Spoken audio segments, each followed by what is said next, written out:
Good day and welcome back to another DB Legends video.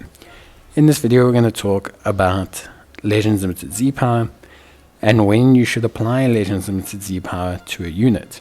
How do I know I'm applying Legends Limited Z Power to the right unit? Now there isn't strictly speaking a right or wrong answer. Whichever unit you like the most and want to use, you should probably apply it to. However, there are a couple tips and tricks I can give you to better apply or know when to apply Legends Limited Z Power. So firstly, let's talk about when. You can only apply Legends Limited Z Power to characters that you own. Legends Limited Z Power comes in various formats, but usually in 100 and 600 being the most popular given out by the events.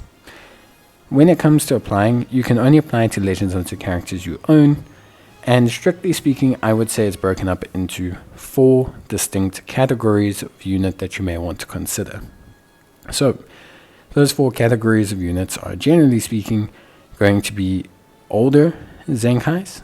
So these are older Zenkais that you have to Zenkai boost, or older Legends Limiteds that you have to Zenkai boost, whether it's because you're using them for boosting your team or for in general making your team more usable, or they need their Zenkai to be competitive. You have to get these guys to 7 stars. So only ever use your Legends Limited Z Power on them if it's going to get them to 7 stars. Goten's a great example of this, but pretty much a lot of the older Zenkais will be this. Then you get older Zenkais or older Legends Limiteds who've received more current Zenkais that are okay in current PvP. That being units like Goku, who is still usable. Again, 7 stars is required. We then get older Legends Limited who have yet to receive their Zenkai. Trunks is a great example of this. A unit who isn't at his Zenkai yet, but isn't really a top-line PvP unit. Again, 7 stars is probably your priority here. And then you get current PvP meta units. These are units that are top of the line in the current meta, or available for use in the current meta and have a significant impact. Currently, for example, would be Super Saiyan Goku. But if you've managed to pull either of the 2 anniversary summon units, those would be great examples. So let's talk about why certain units will want to reach certain thresholds. So we'll start with the older Zenkais, because I think it is very, very important to talk about them. But older Legends Limited characters are very largely used for their Zenkai boosts. A great example of this is Goten, but can be extended to a lot of other units. When you look at more current units, they have certain thresholds, and the big threshold for current units is 6 stars.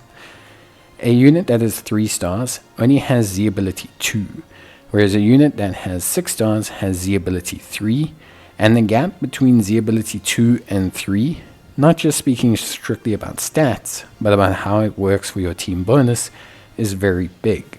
If you look at Goku and Bardock, their jump adds a whole nother category, 5% overall and 2% to damage inflicted, which is a very big increase to what their Z boost is providing the team.